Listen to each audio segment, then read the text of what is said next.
I would like to write music that is a signal of my love for humanity and for my audiences. So I try to write music that uplifts and educates, but also soothes people and makes them feel loved and makes them feel that the world is in fact going to be a better place than it sometimes seems.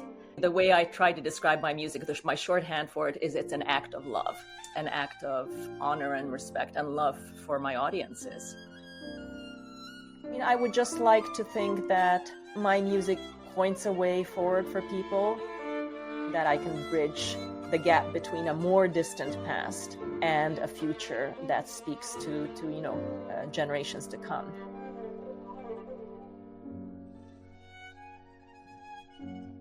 Hello, friends, and welcome back to Season 6 of the Piano Pod, our season of creativity and connection. I'm so excited about today's episode because my guest brings both of those ideas to life in such a powerful way. Composer Stefania de Kenessey has written music for just about every stage you can imagine, from Carnegie Hall and Lincoln Center to international festivals. And she's also been a champion for women in music throughout her career. But at the heart of our conversation is her latest and in many ways her most personal project, MICROVIDS. What started as 19 tiny piano pieces during the pandemic has since grown into something so much bigger. A whole world of music, poetry, improvisation, orchestral color, even visuals. It's a project full of love, resilience, and collaboration, and it shows how something small can open up into something truly expansive. In our talk, Stefania shares the story of MICROVIDS, what it taught her about writing in miniature, how collaboration shaped the project, and why supporting women composers has always been at the core of her work. Before we jump in, I just want to thank you for listening.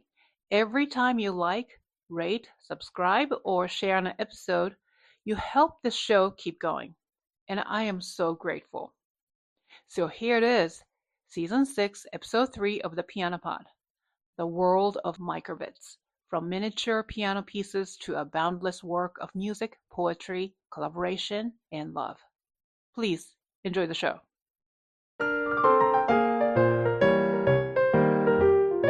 You are listening to the Piano Pod, where we talk to the brightest minds in the industry about how they are bringing the piano into the future and thriving in a complex, ever-evolving world.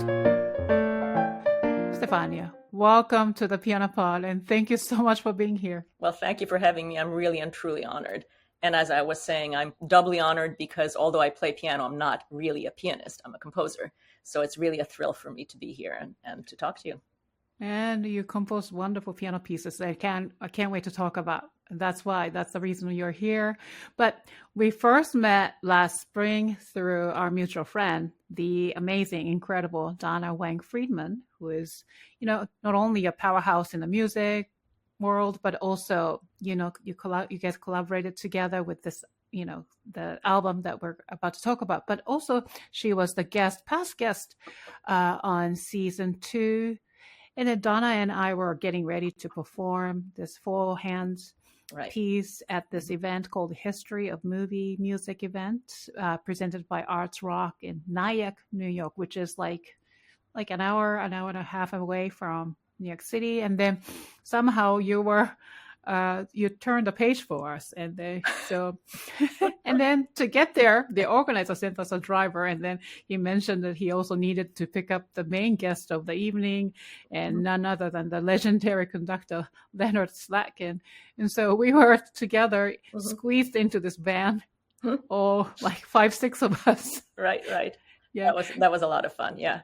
One of the great things about Donna Weng Friedman is that she's not only a great pianist, but she has great friends and she does all sorts of really fun activities. So if anytime Donna says, "Hey, I'm thinking of doing X, want to come along?" My response is invariably, "If I'm in town, I'm coming along." Sure. Yes. I get to meet fun people like you, for instance, Yeah. And none of it is according to a grand plan, but these things happen and they're always really happy events in my life. So I'm always grateful to her for making these random connections that turn out to be absolutely joyous. Yes, and absolutely memorable, you know? Right. So, Both. Yes. yes.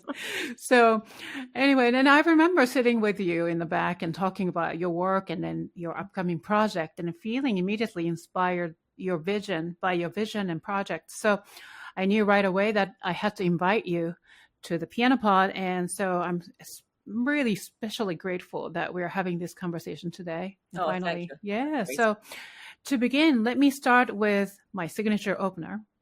If you had to describe your mission or passion in just a few sentences, how would you put it? I would like to write music that is a signal of my love for humanity and for my audiences. So I try to write music that uplifts and educates, but also soothes people and makes them feel loved and makes them feel that the world is in fact going to be a better place than it sometimes seems. So literally the way I try to describe my music, my shorthand for it is it's an act of love. So I try to write beautiful melodies, beautiful rhythms, things that people can remember. So my music tends to be a lot more tonal, a lot more audience friendly than most contemporary music as a result, or I think it is, or I try to be. But for me, it really is an act of honor and respect and love for my audiences. That's the best way I can write it. And the best way I can describe it. And of course, I have music playing in my head all the time. It's a disease, an obsession, a gift. It's whatever you want to call it. But to get that out there and to make it as loving an act as possible would be the way I would describe it. Oh, beautifully said. And it's really that what you just said coming through your music. So let's talk about this MICROVIDS you composed. So I've actually had the pleasure of visiting your beautiful home already twice. And then, in fact, a couple of weeks ago, you opened up your beautiful home and for your album release party. And I was invited, and I was struck by how much this new project reflects your artistic vision. And that brings me to what I've loved for us to focus on and dive into today. We're going to really focus on MICROVIDS. And it's such a fascinating concept because it feels both intimate and expansive at the same time. So for our listeners who may be new to it, what is this new album, MICROVIDS? So MICROVIDS, the album is 3 versions of MICROVIDS. And the genesis of MICROVIDS actually goes back quite a ways to the pandemic, when I was locked up in the apartment that you kindly visited for many months and feeling kind of depressed about my future, because I thought, I'm a classical musician. I write almost exclusively concert music. Concerts are not going to be happening. It's the end of my life. I was really quite depressed for a while. And then I started to come out of it. And I thought of all the people, especially younger players, who are sitting at home locked up also. And I thought, wouldn't it be lovely to write them something that they could practice, that they could enjoy practicing and just have fun with? And I thought back on my own childhood, and I grew up on Bartók's Mikrokosmos. And I always loved those, but they're fairly naughty pieces. They're not that easy to digest. And, I went to a music school and I come from a Hungarian background. So for me, it was relatively easygoing. But I'm not sure they're that easy for young American audiences or pianists. So I thought, well, what if I did something like that with a more contemporary, more American, more loving flair, if that's the right way to put it. So I wrote 19 miniatures, 19 short pieces that connect to one another, but can also be played separately, that do form an arc from beginning to end, but also are a book from which you can extract exercises that go from relatively simple to relatively complex. So it mirrors the Bartók Mikrokosmos in that sense. Except they're more tuneful, frankly, and more American-ish, if that's the right adjective for it. And I just had a beautiful time writing them, and I felt my spirit soar, and I felt like I was giving something to the world again. And that felt very, very satisfying. So that was the initial impetus behind MICROVIDS. The other thing that made it very satisfying for me, which is purely selfish and purely personal, is that with each piece I now write, now that I'm in my dotage, I've promised myself that I would do at least one thing that I've never done before.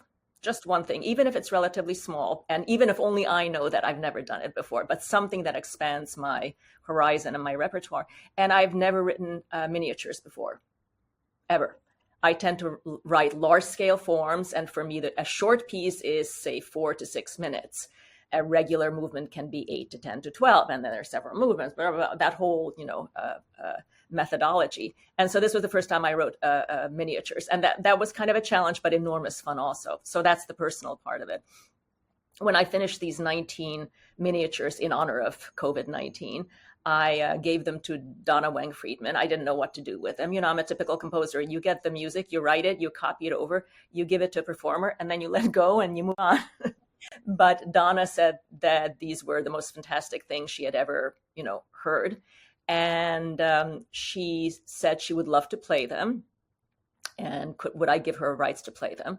And when I went over to her apartment to hear the first rehearsal, after our masks were off and it was safe to do so, she said, can you just sit down and don't interrupt me? I'm taking all sorts of liberties with what's actually on the written page. I don't know if you're going to like it or hate it, but can I just play them for you?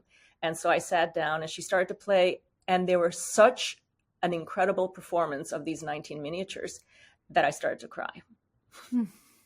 It was that good. It was that brilliant, insightful, sensitive a performance. So from that moment on, Donna and I bonded musically over these 19 miniatures. And she just kind of took the ball and ran with it. And she's been kind of spearheading what I would call the microvids movement, the expansion of microvids, the second and third and fourth life of microvids, and eventually this recording of microvids. So to finish that story, she said, these are brilliant. I'm going to give them to students and we'll get them out there. But I think they need titles, because I just gave them numbers because I'm just a composer. So I thought, okay, what are some titles that would work? And then she said, and they need short poems that enable people to focus in on the individual crystalline sentiment or emotion of each short miniature. And I thought, okay, I can ask some of my poet friends to do something, but why don't I try my hand at it, since I have some sense of what emotion each miniature kind of dives deeply but briefly into. So I wrote 19 couplets and gave them to Donna, and she said, these are brilliant. That's it. We're done. So now Microvids exists as 19 short poems that precede 19 short piano miniatures. Right. And these poems are spoken, not sung. Right? Yes, absolutely. No, they're spoken. And on the recording, we were blessed to get the recitation or narration by Krystal Joy Brown, who's a Broadway star in her own right, and she contributed her talents to it, and she reads them absolutely brilliantly. So, it's a very different kind of approach to music, but it works, I think brilliantly. Pure joy. Rippling reflections, sunlight dappled white, pure joy, sweetly pleasured, heaven's blue delight.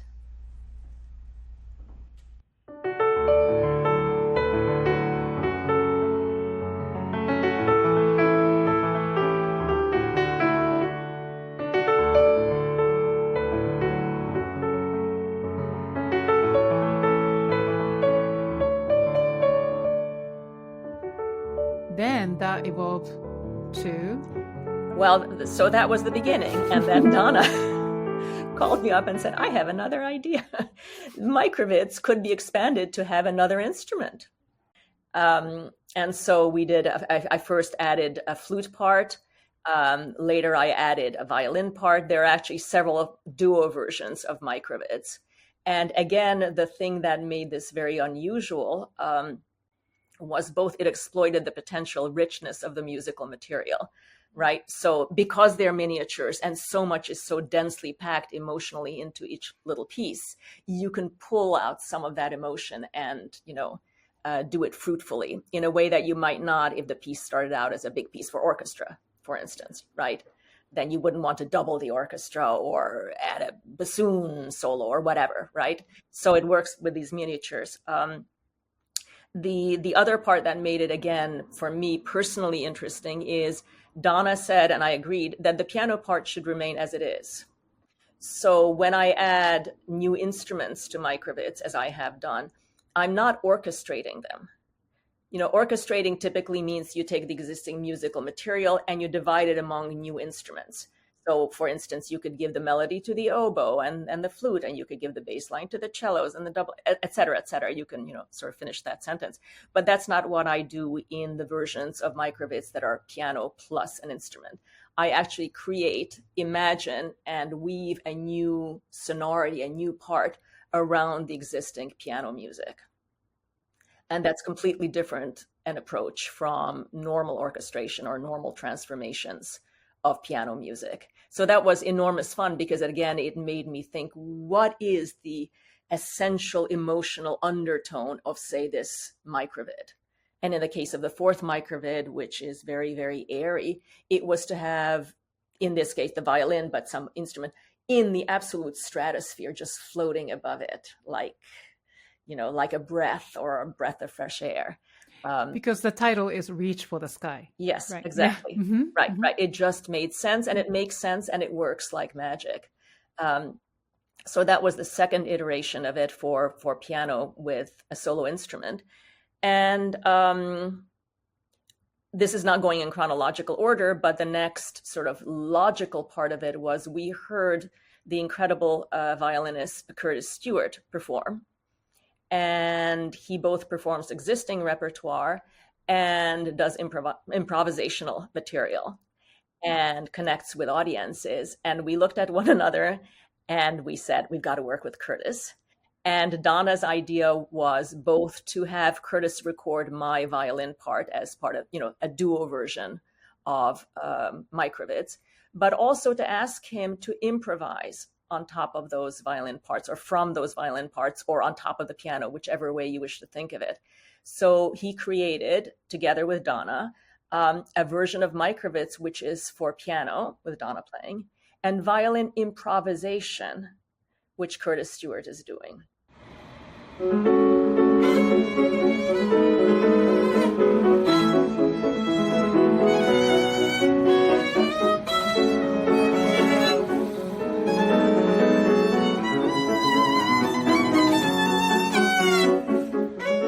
And that, again, is very different for my compositional practice. So I'm going to keep going back to how these are things I've never done before, because I've always been a control freak. And I've always been brought up in sort of the Germanic tradition of music, where you control all the parameters of your composition. You tell all the instrumentalists what to do, when, and how to do it, et cetera, et cetera. And here Curtis was just improvising away, and his improvisations are rooted in loosely in American blues, jazz, some country, all sorts of influences, but very, very American leaning, if I can put it that way, and very improvisational, and totally brilliant because his technique is as good as anybody's technique in sort of Western European violinistic Paganini-like terms. So again, it's a really, really interesting combination of things.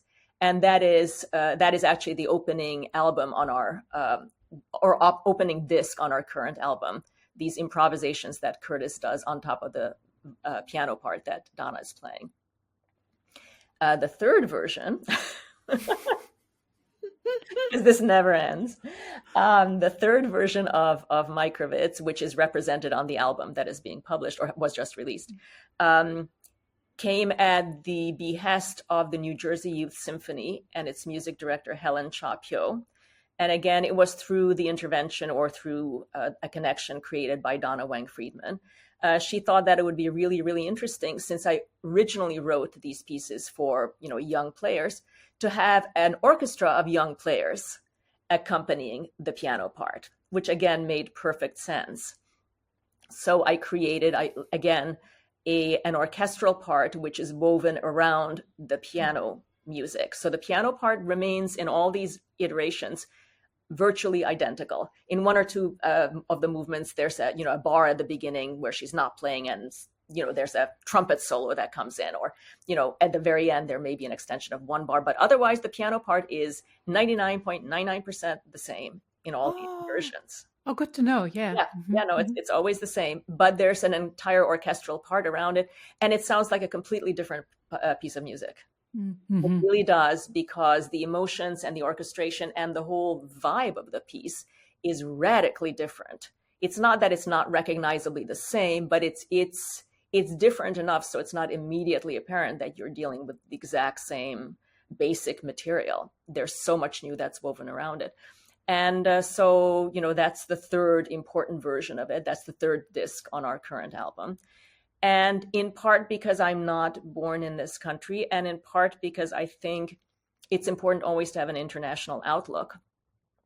I thought it would be important not just to have the poetry recited in English, as it is on the second track of the album, although Krystal Joy Brown does an absolutely brilliant job of it. So we we figured out a way to get translation into Spanish from a young poet whom I haven't actually met, but was highly recommended to me, Eloisa Amezcua, who's American, but of Spanish descent and bilingual.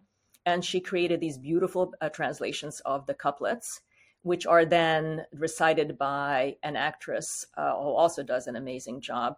And we found through Krystal Joy Brown, her recommendation. Her name is Lola Lopez Guardone, and she recites the poetry in Spanish. So that opens up a whole new world of listeners to whom we are reaching out. Alcanzo el cielo. Soñador, grácil, alto, diáfano. Agarro una nube, alcanzo el cielo.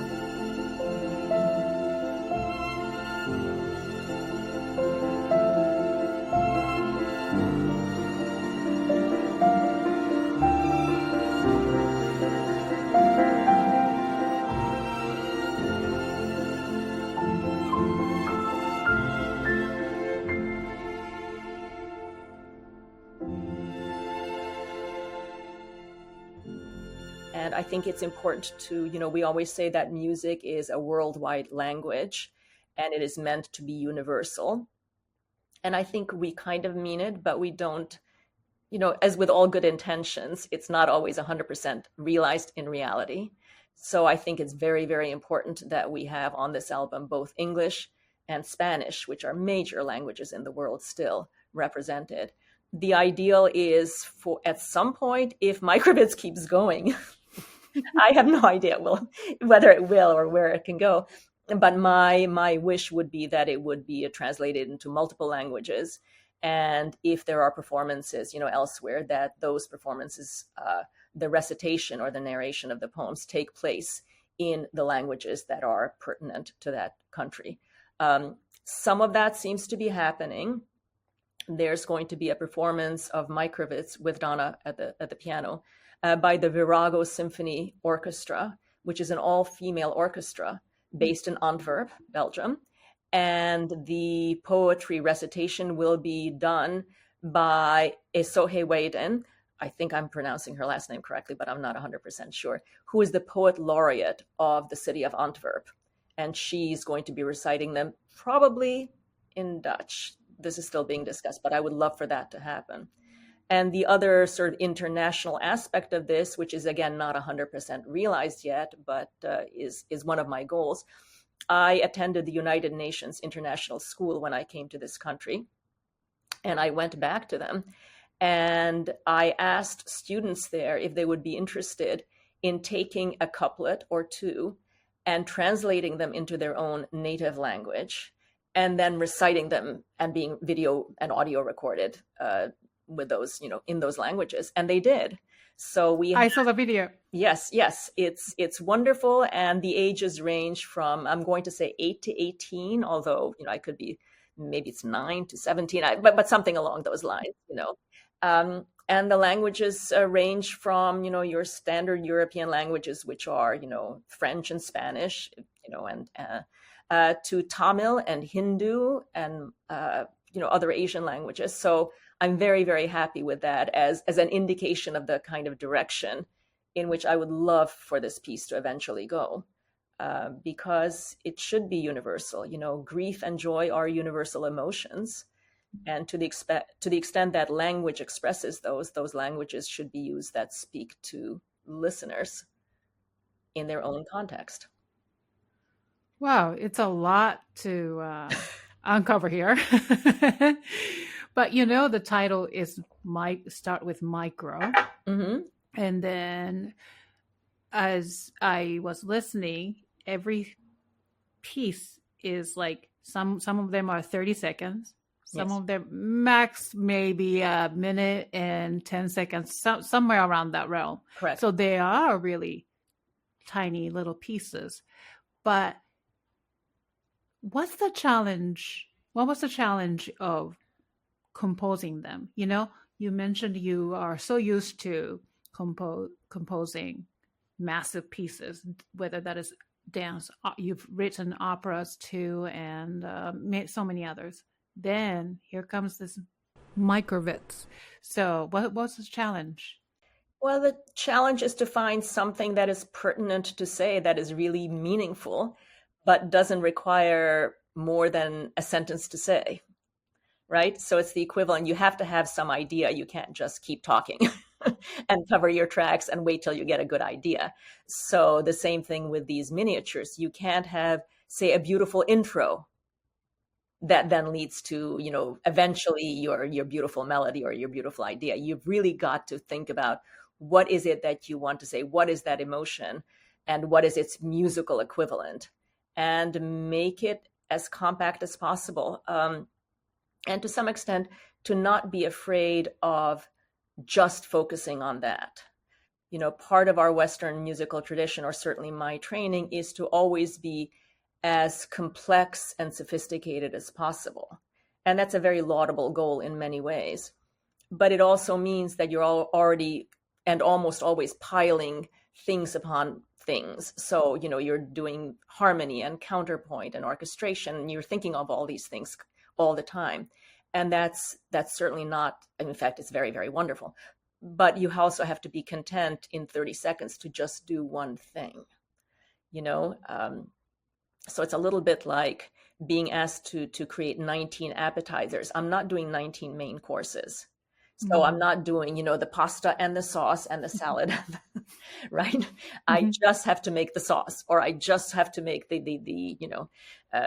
tomato salad. I don't know. These are terrible metaphors, but concision, really focusing in on a particular flavor and a particular thought and a particular emotion, and not being afraid to just do that.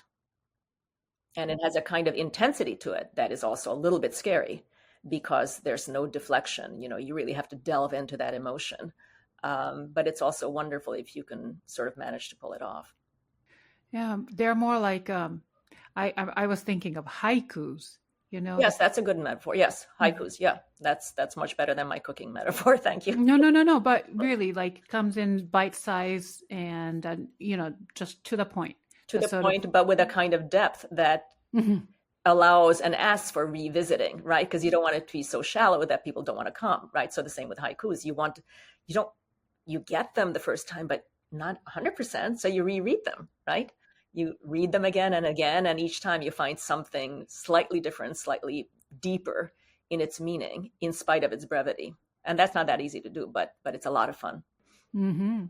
So you have the gift of poetry, like writing. Well, I'm yeah. Yeah, they are great.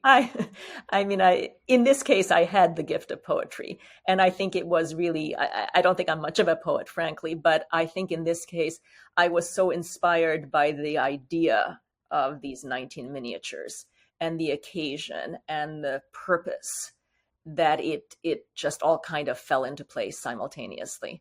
I'm not sure if you asked me to sit down now and come up with a great poem in the next 24 hours that I could really do it. So I would like to excuse myself from being considered a poet, but I think in this case they actually do work, and I'm very happy with the little couplets that I wrote for each miniature. I think they balance the music well, and they illuminate the emotional character of the music.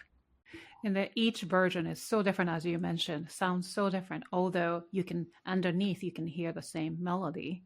But yeah, that's amazing, quite amazing. You thought of, while you were writing the actual piano piece, you were thinking of, oh, short pieces. But then did you imagine that short pieces become such a big, expansive thing?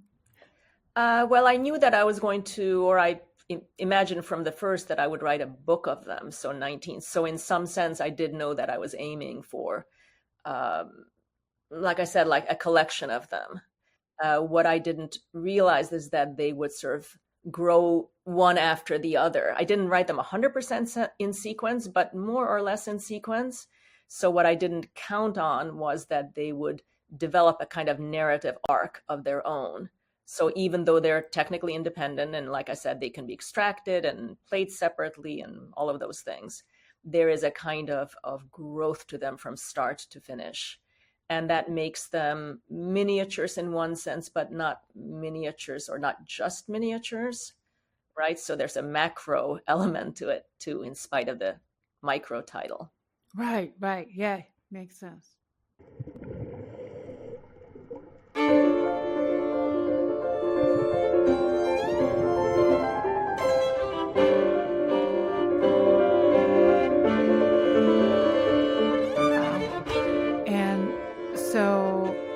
Now, I want to talk about this violin and piano version particularly. It's very fascinating that violinist Curtis Stewart, he is improvising. But for example, if I want to work with a violinist and then I want to play the piano part, purchasing a score, how would that work? Is there instruction on how the violinist would improvise, or? So that's a brilliant question, and a question to which I don't have an answer. In part because I've never done this. So it's an absolute first for me. And like I said, the album was just released, so all of this is very fresh stuff to me. Right. But the second answer to that is I do have a version with my written violin part. So that can be used as a guidance. So as I'm thinking through it, and I'm just thinking out loud, is that I would send that part and then say, use this as a template or as a springboard for the kinds of things that you might want to do as a violin improviser. And I don't know if that would work, in all honesty, but that's kind of the way we did it, and it worked brilliantly. Now, Curtis is a brilliant musician and a brilliant improviser, so I don't know if this method would work for everyone. I really don't. That's why I said I'm not sure I have an answer for your question. It's a brilliant question, and I'll try and think about it. And maybe I should write some verbal instructions, but I don't know. Like I said, I try to expand my compositional practice with each piece. And part of the fun part of that and part of the scary part of that is I don't always know 100% what I'm doing, right? So I've never done improv involving pieces of my own before. So I'm going to have to figure it out, and I haven't 100% yet figured it out, in part because Curtis made it so easy. He just did such a brilliant job that I could just sigh relief and it's done. He did nothing wrong. He kind of elevated the piece and took it into realms that made perfect sense emotionally and musically. So he kind of saved me the trouble of having to think about how do I get other people to improvise on top of it. So that's why I don't quite have an answer for you yet. Okay. Well, I can't wait to see where the piano violin version would evolve and being I don't know. Accessible. Yeah. Who knows? Now, I love all the titles: Out of Place, Skipping Stones, Like a Rock, or Just Joking, Dream Away. It's so modern and relatable, almost like flipping through a photograph. Like, every photograph has a specific place and memory. That sort of idea. It's different from taking pictures on your smartphone and flipping through it. It's a little different. It's like a photograph, like a good old photograph. Well, I'm old enough to remember photographs. So. Yeah, same. So, every single one has this. Everybody is posing certain way. It's not this one of those random photos, but there's like a specific meaning to it. It just gave me that vibe. I don't know if I am right or wrong with my impression, but it's a brilliant simile or a brilliant description.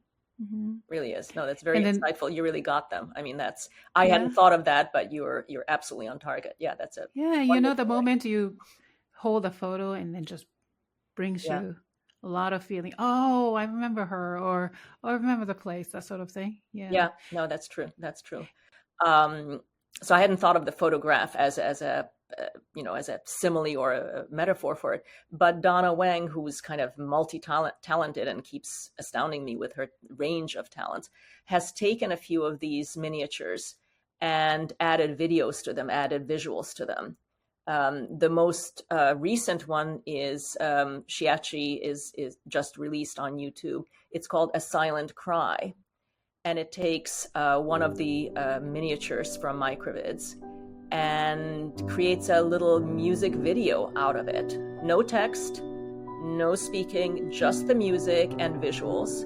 And the visuals or the video is about habitat loss and ecological sort of disaster as it relates to the Himalayan snow leopard.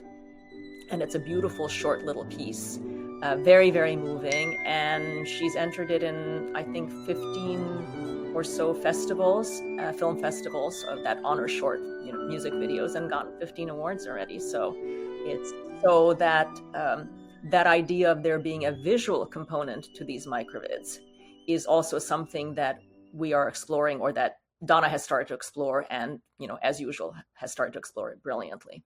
So that's the sense in which MICROVIDS keeps having more and more life to it, and actually, my kids, both a couple of days ago, said, "Why don't you have videos of each of the 19 miniatures?"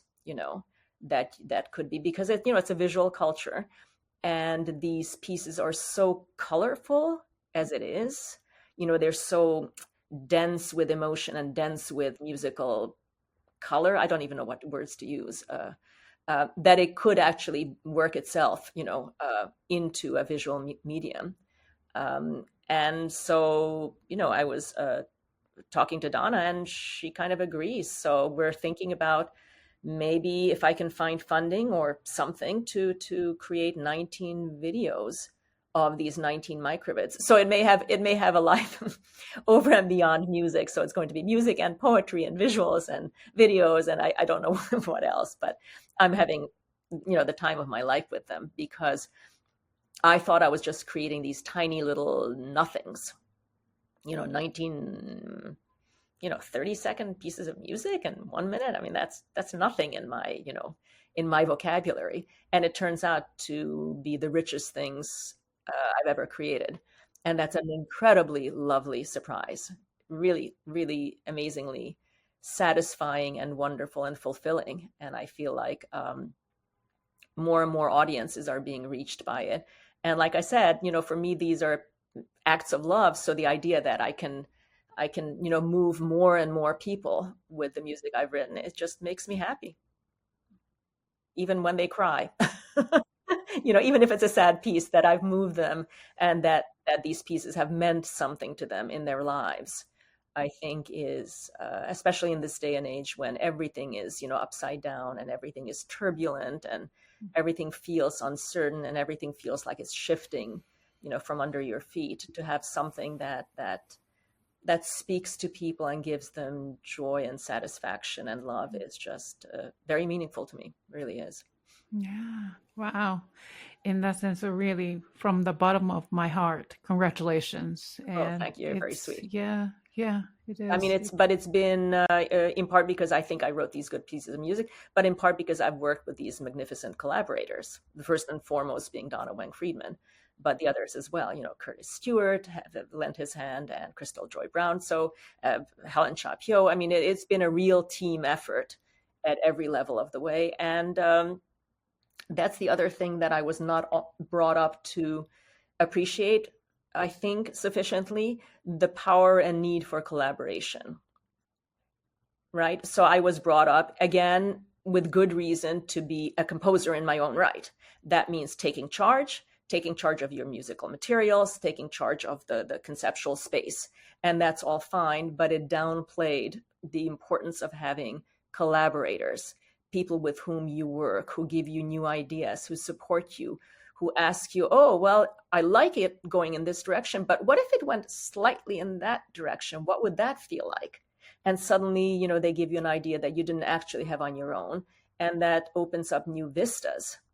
So I'm very big now on the importance of telling younger people, don't forget how important collaboration is. Maintain your own vision and be your own person. And goodness knows, as a female composer, you really have to stand your ground and be your own person and have your own vision. But that does not mean that you underplay the importance of having collaborators and being open to collaborative ideas and collaborative practices. And so I'm going to talk more about this album, but for our listeners, I would like for my listeners to listen to all 19 pieces. So can they listen to them on like streaming services? Yes, no, the album has been released. It was officially launched on July 25th, and it's available on all the usual, you know, Spotify, Amazon, Apple, all the normal streaming services. And if you go to Navona Records is the imprint, Parma is the record company that has Navona as its imprint. And if you go to either of those websites and type in, you know, MICROVIDS or my name, it will pop up, and then it takes you directly to the streaming links. So it should be readily available. Sure. Yes. And of course, I'm the last one to listen to them because I've had so much MICROVIDS in my brain that I haven't actually listened to the piece since July 25th, since it was released. Because anyway, but yes, it is available there. Yeah. And then I also listened to purely piano version too. Right? Yes. So yeah, that's cool. And then is the score available for? Yes, I self-publish, but if anybody wants the score, I'm happy to. You know, I do respond, and I can be reached easily at my email address. So it's dekenessey@gmail. Very simple, no space, just dekenessey@gmail. Gmail.com, and then yes, and then I will respond to you, and I self-publish, but I send out very nice looking scores. It's got a nice cover and everything. It looks very professional, and I think I've caught all the wrong notes, so it's pretty clean. Wonderful. Wow. And so I know you may have already mentioned, but what do you hope listeners would feel after hearing MICROVIDS? So I hope that they would feel a sense of joy, a sense of how it's possible to have a full range of emotions that go from despair to utter joy and still be a functioning human being, right? So one of the things for me in this piece is that it does have moments that are really, really bitter and empty and forlorn, but the piece doesn't reside there. It doesn't just live there. It also has moments that are joyous. One of them is called pure joy. So for me, the real trick is just to be able to negotiate that terrain. So to enable people to both feel that, yes, life is incredibly hard and it's incredibly sad. And frankly, we all die at the end, right? So it really is sad. On the other hand, as we go through life, we also experience enormous satisfaction and joy from music and friends and whatever it is, right? So to both acknowledge both, so not to be Pollyanna-ish about the joy, about the beauty. It's not just beautiful, satisfying music, but also to offer something more than just despair and emptiness. Right. So to bridge that gap between the two, I hope gives people a sense of it being authentic and yet satisfying, so in that sense, feel loved, but in a genuine way, not just in a saccharine, oversweet way. Does that make sense? Yes, it does make sense. In terms of the album, is just, to try and get it as many places as possible, and to try and get as many people to really enjoy it as possible. Especially orchestra version, it would be nice to have music teachers, educators to purchase the score and then being able to perform that piece. It would be a Youth lot of Symphony, fun. right? And again, I believe I'm not an expert on this, and Donna could probably speak more eloquently to this, but I believe that both piano teachers and youth orchestras do not have that many materials of this sort. Materials that are so classical in one sense, but completely contemporary in another sense, right? Because the sonorities are not just, Mozartian or anything like that. And with poems that are really about emotions and emotional vulnerabilities and joys rather than, say, animals, right? Yeah. So it doesn't, so these are skewed towards younger audiences, but it's not childish stuff. Mm-hmm. The themes are not childish. The music is not childish. I hope it has the freshness of youth, but that's very, very different. And if you think about the repertoire that's available, say, for youth orchestras, there's the Britain, there's Peter and the Wolf. There are a couple of pieces, but not that many. It's not an infinitely large repertoire. So to get it into that repertoire would be a lot of fun. Donna keeps saying that this is the next Carnival of the Animals, only it's not about animals, it's about emotions. Emotions that came out during COVID. How can you be more relevant than that? Right. And that, again, some younger listeners or players can relate to that, but goodness only knows teenagers can really relate to that. And in general, I get the feeling, and again, I'm not the expert, but I get the feeling that when we talk about music for children, we tend to skew to the younger ages. So there's music for people, college age and in their 20s and 30s, young adults. And there's music for repertoire for young children, but not that much that really addresses tweens, as they're called, I believe, or, teenagers. And I think these pieces are firmly in that camp. So I would be delighted if either piano teachers or, youth orchestras had access to this. And I think their students would really, really enjoy them, precisely because they hit that sweet spot between purely professional, requirements, which, teenagers don't quite have yet, and truly beginning students who are, at the age of 5 or 6 can only manage so much technically and emotionally. So I think that would be one of my wishes, to get these versions out into those kinds of places. If you are enjoying this conversation so far and you're inspired by Stefania's journey in creating microvids, I encourage you to check out the album. It brings together all 3 versions, the violin and piano collaboration with Curtis Stewart, the English narration by Broadway star Krystal Joy Brown with pianist Donna Weng Friedman, and the Spanish narration with piano and the New Jersey Youth Symphony under Helen Cha-Pyo. You can also experience the award-winning films born from this project, including Silent Cry, now available on YouTube. Let's talk about your maybe artistic approach. And I've listened to your chorale music, some excerpts of opera that was available on YouTube, and then dance and film scores. So your music strikes me as melodic, feminine, and feminine as in, I'm not saying girly, but feminine, strong female, quality. And then also folk music, I hear at times, and daring and experimental too, because I've listened to this one, several dance music. I don't remember the title, but because you collaborate with this dance company, it was electronic music. Yeah.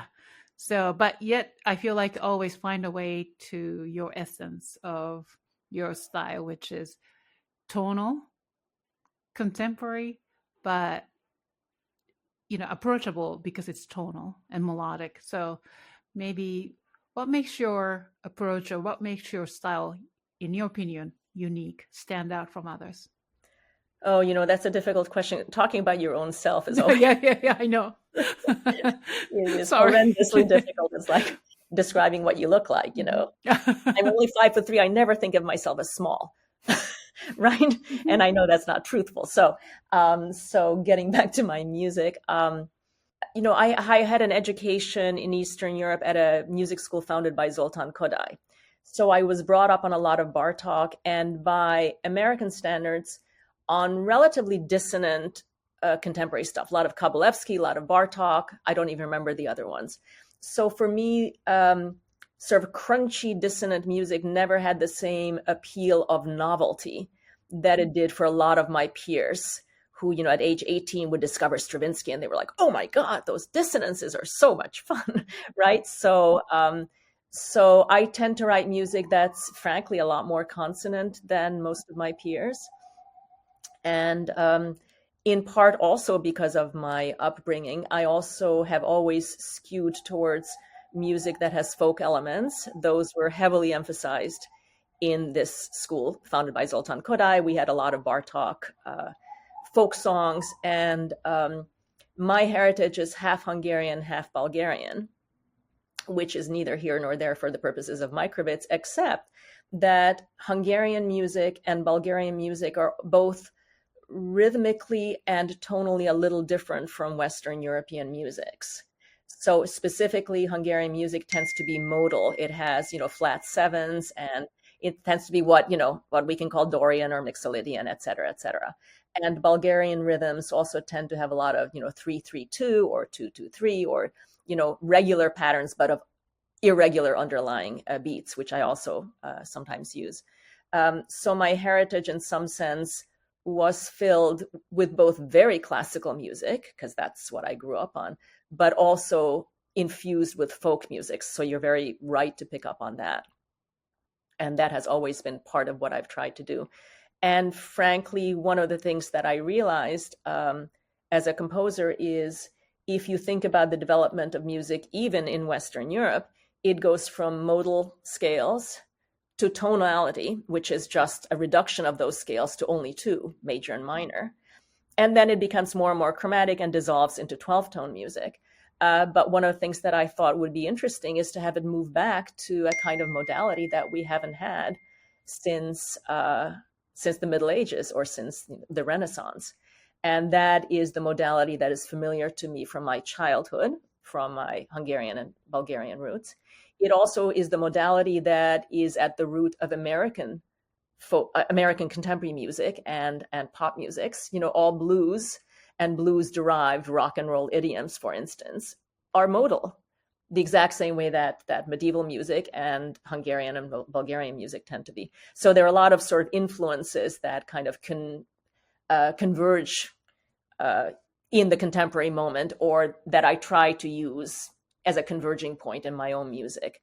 And I hope that that's enough to make it fresh and different, so that my music doesn't actually sound like Brahms or Mozart, and it doesn't emulate them, except insofar as they have very clear structures and clear melodies and music that is fun and understandable on a first listening, but then invites return and return and return. You want to hear it again, both because it's fun and because there's something about it that's new each time. So, and that's not so easy to do, actually. They're tough competitors. Sometimes I hate those guys. I have total professional jealousy when it comes to those men. Right. Oh, we can talk more about that later, but wow. But also I feel like what sets you apart is there's always like clear intention, or maybe, I don't know, you intend it that way or not, but message behind your music, whether that is about feminist or, climate or political message. Is it? I would say in the last 10 years, that's certainly been the case. It was probably not so very early on in my career when I was just writing like a string quartet or a clarinet quintet or whatever. But yes, it's become more and more important to me to have some, not explicit meaning behind the music, but some larger purpose for it, and goodness knows we have so many issues besetting us that to try and address those in ways that are not ideological and not simple-minded. You don't want to be jingoistic or do something that is so obvious that there's no mystery to it or no illumination at the end of the day. So, but I have written, numbers of pieces that are feminist in nature, meaning that, they call for the possible equality of women. They call for the treatment of women in better ways. And those are, goals that we have to keep setting for ourselves, because they are far from having been met. I've seen some progress in my lifetime, in fact, quite a lot, and I'm very grateful for that. But it's important to keep going, And back in the 90s, I founded the International Alliance for Women in Music, whose goal was to unite the then 3 composer groups that existed for female composers, and both to unite them, to give a stronger voice, because we're always stronger together than apart, and to also invite other performers and even men, if they like, to come and support. So it's the International Alliance for Women in Music, not just of women in music, right? So whoever wants. So that has always been important to me, like I said, because I've labored in a field that has been 99.9% male, all my life. And in part because of the world around me, because it's far, far from doing justice to women and women's work and women's genius. And perhaps not coincidentally, I'm the composer, or I have been the composer in residence for 3 groups, one a dance company, one a chamber ensemble, and one a choral chorus, all of which are all female. And that's been great. It's really pleased me that they asked me to be. So I'm composer in residence for the Dal Sogno ensemble, which is a sextet of 6 chamber musicians. I'm composer in residence for Ariel Rivka Dance, which is an all-female dance company led by a female choreographer, Ariel Grossman. And I'm composer in residence for the Accord Treble Choir, which is an all-female treble choir led by Liz Geisewhite, who's their director. So it's been very, very sort of pleasing for me to do that work and to work with companies that are excellent, not because they're all female, but because they're really excellent. Right. Yeah. So it's been a lot of fun. It's been very, very pleasing at very sort of an emotional level, very, very gratifying for me.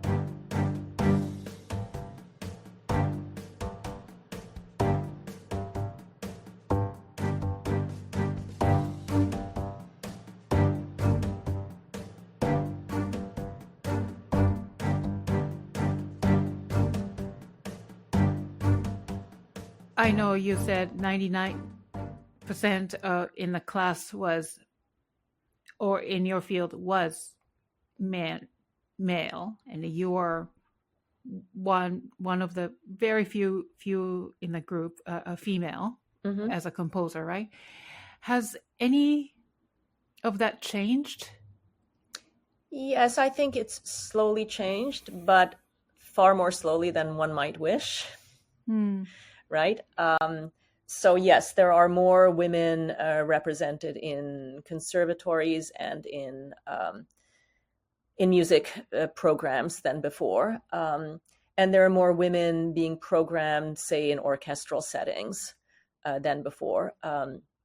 But there is nothing like the 50% parity that one imagines should be the norm. Nothing even close to that. So I don't have my finger on the pulse of contemporary society well enough to be able to tell you why not. But certainly, if things were egalitarian, there's nothing about composing music that takes physical brawn, and, you don't have to be 6'2" and 250 pounds of muscle to write music. So there should be just as many women doing it as men, right? There should be no limitation. And yet it's nothing like 50-50. So I just think we have a ways to go. In general, I would say society and classical music circles still tend to not allow or encourage women to be in positions of power, in positions of authority. So it is much, much more difficult for a woman to become a conductor, for instance, than to play in the orchestra, because the conductor tells the orchestra how to play.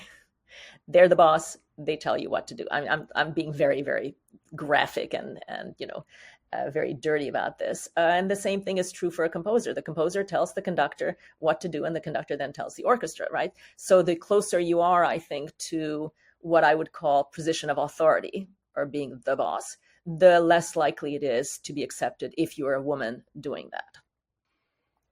Because still people don't want female to tell others what to do. Yeah, I think it's just that simple. I mean, again, I'm not speaking as a sociologist. I'm not an anthropologist. So this is just kind of conjectural stuff on my part as a composer. But I do think there is still quite a bit of resistance, sort of psychologically, if nothing else, to having women be the CEO, as it were, of a company, of an orchestra, of a compositional setting, right? There is still resistance to that. And it's crumbling slowly but surely, but there's also reactions against it now. You can see the political sphere. So yes, it's always, a couple of steps ahead and then maybe a couple of steps back. And you hope that there are more steps ahead than steps back. But there's a lot of work to be done. There really is a lot of work to be done. What can we do? I know you've created this International Alliance for Women, like as you mentioned, New York Women Composers. You were the board, and I mean, I don't have an answer to that because there's so much work to be done that I don't have like a grand or master plan. And honestly, I like to spend my time writing music rather than thinking about these things. But my philosophy also is everybody does just a little thing. If we can all move forward just 1 inch, if you move forward 1 inch and I do an inch and my friend does an inch, eventually there is real progress. So I content myself with thinking that so long as we all keep doing something, however little, it will add up in the end. And I think there's some truth to that. It's slow, but I think progress is slow if you think about it. The Enlightenment is the 18th century, and it's not until the 20th century that women are allowed to vote. Right? You would think that progression might have taken like 2 years, not 200. Right? So I think we have to acknowledge that progress in all sorts of spheres of life is just a whole lot slower than we'd like to imagine. We're not quite as brilliant creatures as we think we are. But we have to keep going. We have to keep going. We have to keep going. And even if, like I said, you only progress 1 inch, you've done an inch. And you will take another inch or another 2, and then Donna will take another. You know what I mean? It's just, I think it's a collaborative and cumulative effort to move forward. And so I don't despair. I don't know if I'm an optimist, but I'm realistic. I actually think that things do get better over time. They just happen much, much more slowly and much more effortfully than we'd like to imagine. Yeah. Right. So sorry, I didn't mean to make you sigh like that. No. But at the same time, I am encouraged too, like as a female, artist, and I'm not the only one who struggles, or, as a female artist, I think us have to stick together. Yes. And support each other and help each other and be realistic about the limitations and figure out a way to overcome them, and work at overcoming them and work at overcoming them together.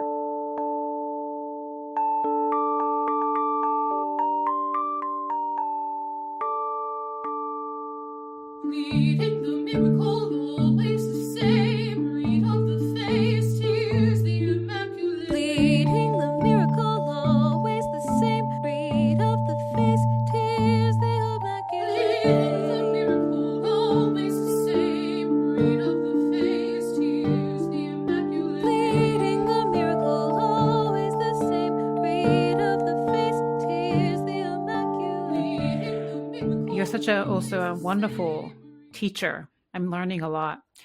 And so in July, while I was at your beautiful home, and it was. I met one of your former students while you were teaching at the new school. You were a composition teacher, and I don't know if she learned composition or not, but I think I don't remember what classes she took. She was one of my first students.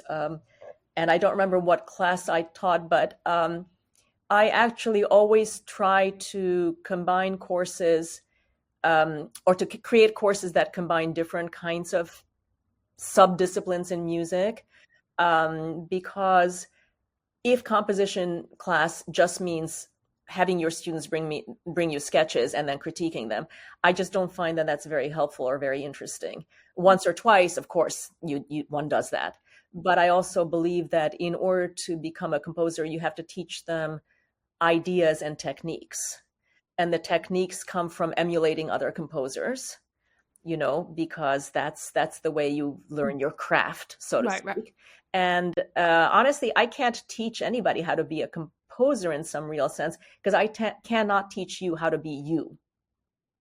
Right? That's your own soul, your own abilities, your own vision, your own whatever. And I can't, I'm me and you're you, and I don't see how I teach you to be you. What I can do is I can teach you how to write a Bach fugue or a medieval motet or a Chopin nocturne, right? Because that brings to the foreground set of skills that can be adjudicated. And, it either does sound like Chopin or doesn't sound like Chopin. And if it doesn't, figure out why not. What is it that you're doing wrong, right? So I've always tried to give courses where I teach a lot of repertoire in analytic terms. And analytic terms not in ways that make theoretical mincemeat out of the pieces. I don't care for theory for its own sake, but that illuminate what makes that Chopin nocturne so beautiful, what makes that particular turn to that particular tonality so amazing, right? So that you can sort of steal and copy, right? Sure. And the other part of teaching composition is kind of an aesthetic sensibility, so you have some intellectual sense of what is it in Machaut's world that is beauty in music in the 14th century. How would you define the beautiful in the 14th century versus how would you define the beautiful for Bach or the beautiful for Dvorak, right? And the answers are quite different. And if you start to think about those, then you again think, I believe, in compositionally really interesting terms. So most of the courses that I've taught, I try to bridge the gap between what I would call music history, music theory, composition, and aesthetics or intellectual history. So, and one of the great virtues of having been at the New School, and I'm very grateful to the institution for this, they allowed me my entire career to design my own courses. So I was never given a textbook and told what to teach and how to teach it, which it was a great, great freedom. Now there's also a burden because you have to think of these things, but I've taught courses on opera. I've taught courses on Mozart, Beethoven, and Brahms.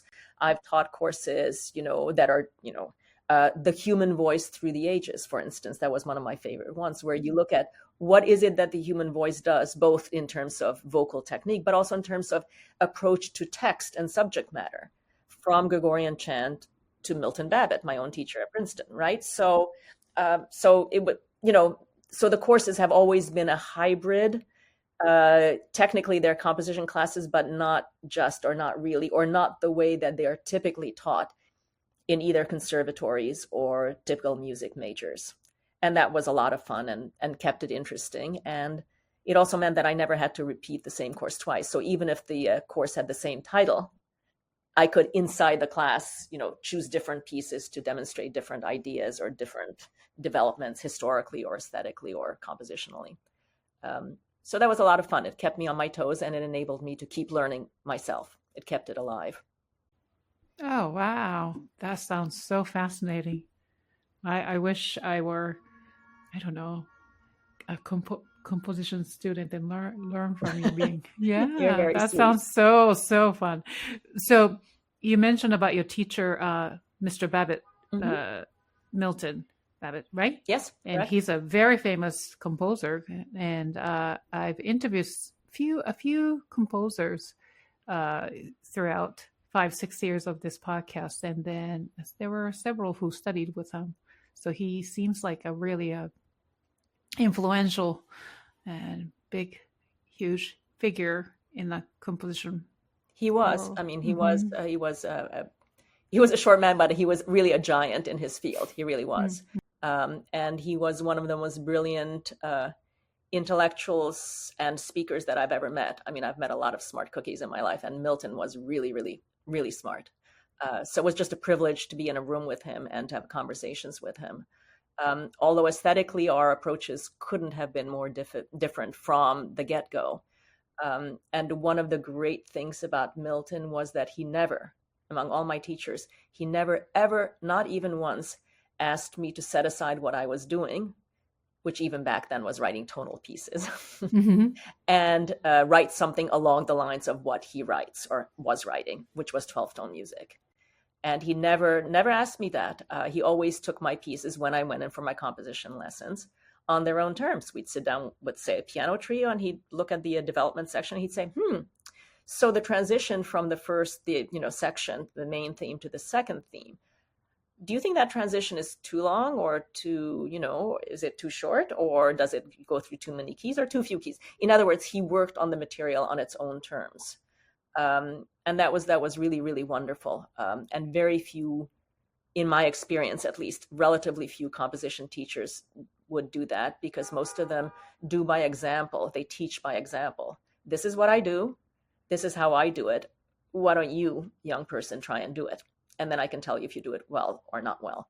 And Milton didn't do that to me, because I was not interested ever in writing 12-tone music. And he knew that from the time I went for my interview, for the PhD program. So I know we talked about your teacher and you being an educator. So what qualities do you think this modern musicians and composers should or must have besides musical skills?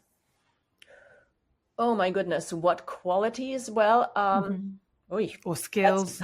I mean, life skills. I think for me, there are two aspects to it. One, you need to have a really good sense of craft. And I think I'm going to generalize, so forgive me for doing that. But I think the younger generation is getting a lot of craft in techniques that are contemporary, that have to do with electronic music, with sampling, and et cetera, et cetera. But I think they're getting very little grounding in what I would call time-honored or older Western European techniques. And I think that's a loss. I don't think they're getting enough of that. I think they need more harmony and counterpoint and all that seemingly dry sounding, old-fashioned stuff. But I think if you can have that under your belt, it will really do you in good stead in the long term. So I think they need craft. The other thing that I think, and I think this has been always true of composers, contemporary and the older generation like me, is they need to have a sense of context. So to be a composer, of course, you need the tools with which to say something. You need the craft, the techniques. But you also have to have something to say. And if you haven't read novels, or if you haven't traveled, or if you haven't studied math or Chinese, I don't even care what. But if there's no bigger context there, then I don't see how you have anything to say.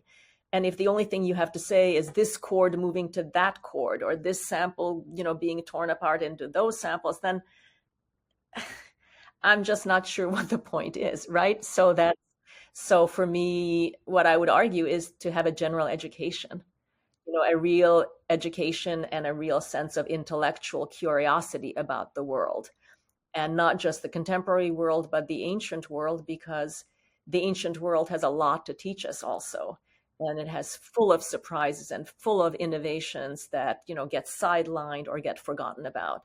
So I would say both more technique, but also more general education. And I wouldn't want to prescribe to anyone what that means, but, everybody should take their own path. But if you're interested in China, learn Chinese and go there and do Chinese history and go on some excavations, right? So do archaeology. Right? So I can imagine all sorts of ways in which you have what I would call a fertile imaginative context, which then gets expressed in music. And then you, of course, need the skill set with which to, make that happen. But the skill set, I think, is easier to conquer than this sense of general curiosity and a general ability to understand the world, which is increasingly complicated and increasingly difficult to scope out. But if you want to have something to say to people, you need to have an understanding of the world. I don't claim to have any, synoptic, overarching understanding, but something that you can give that other people don't quite see yet, that you can translate into music. And life experience too. And life experience also, yes, absolutely. All of those things, yeah. So now, what's next for you? Well, the very next thing is August 30th. Donna Weng Friedman and the Dalsonia Ensemble is going to perform another version of MICROVIDS. Yes. It just keeps evolving. That's great. And this is for piano sextet, and it's going to be the opening concert at Barge Music of their Here and Now Labor Day weekend festival. And I'm very much looking forward to that, in part because they're brilliant musicians, and this is yet another iteration of MICROVIDS. So I just want to see how it works. And in part because barge music is no longer on a barge itself. So I will no longer get seasick when I go. Oh, really? Yes. Yeah. They've moved onto land. So it's very close to the original barge, but it's on land. And the last couple of times I went, I get seasick really, really easily. So this sounds very, very silly, but I'm very happy that it's going to be in a regular house, or it's in the boathouse, very close to the original venue. Barge music used to be like literally it was a boat, on the boat or in the boat. So I remember going there to my colleagues' concerts or whatever, and then all of a sudden the background is moving. So yes. And the first time I went there a couple of years ago, I heard Donna perform something. I don't even remember what, but I went up to her to try and congratulate her afterwards. And she said, "You look green." And that's how I felt, very green. Yeah, it was a beautiful concept and beautiful venue. But yeah, it is. But when the waves come in crashing on the boat, it can be. Anyway, so that's the next thing, actually, August 30th. So if people are interested, if you Google barge music, it's there, 2:00. Yeah, I'll be there. And so what do you hope your artistic legacy to be? I mean, I would just like to think that my music points a way forward for people, because what I've tried to do is reach back to the past, which I think was abandoned during the course of the 20th century. With atonality and 12-tone music, a lot of what I find the most beautiful and compelling about the Western musical tradition was just kind of thrown out the window, deliberately and purposefully, not because it was forgotten, but because people were against it. And I've reached back to that, but I've tried to reach back to some of it without just duplicating the past. My metaphor for that is I don't want to be put back in a corset. That's the last thing I want, right? So I don't want to return to the past. But there are things about the past that I find compelling, its sense of beauty, its sense of melody and rhythmic clarity, all of those things that I think can and should be preserved. But I've tried to bring those forward into the present day using means that are more contemporary. So I'm kind of hoping that I can bridge the gap between a more distant past and a future that speaks to generations to come. I mean, that's a big goal, and I have no idea, honestly. No one can see their position in sort of music history in a compelling or safe way, but that's kind of what I've tried to do, certainly.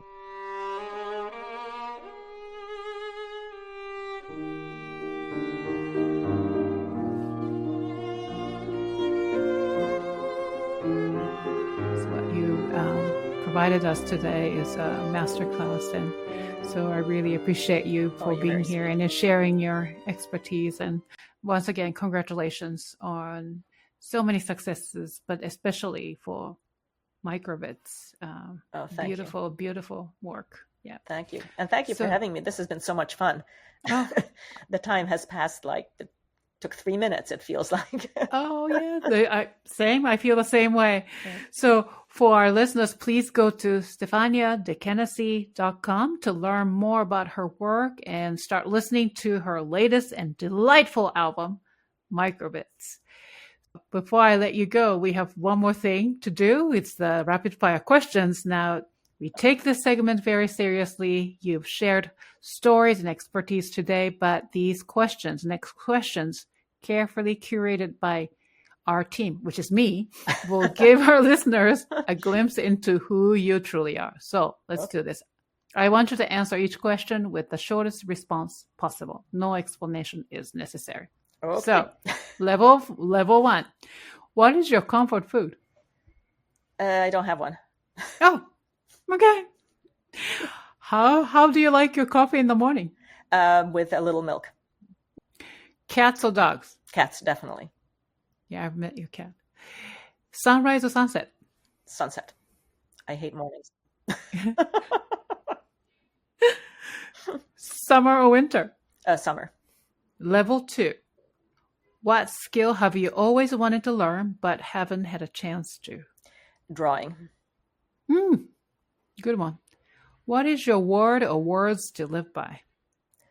My word or words to live by? Yeah. Kindness.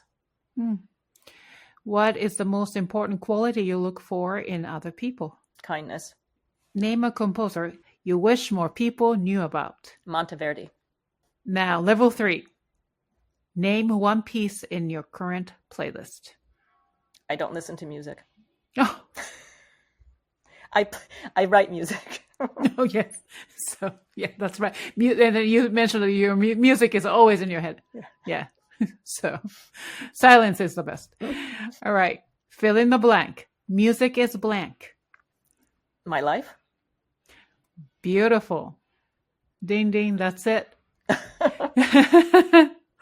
So, Stefania, thank you so much for joining us today and for sharing your artistry and journey and innovative spirit with such openness and creativity and connection.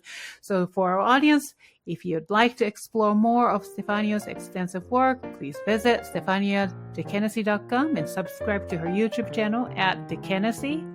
And Instagram, follow her on Instagram at De Kenessey as well. Of course, I encourage you to start listening to her latest album, MICROVIDS, on any streaming services. All links will be in the show notes. And of course, a huge thank you to all of you, our faithful fans and listeners, for tuning in. If you enjoyed today's episode, please give a thumbs up and subscribe to the Piano Pod on YouTube. Share and review this episode on your favorite social media platform and tag the Piano Pod. It's one of the best ways to help our community grow, and we love hearing your feedback. For the latest updates, guest news, stories, spark creativity and connection, follow the Piano Pod on Substack, TikTok, and LinkedIn. I will see you in the next episode of the Piano Pod. Thank you again, Stefania. Thank you so much for having me. This has been pure joy. It really has. Thank you. Oh, thank you. Thank you so much.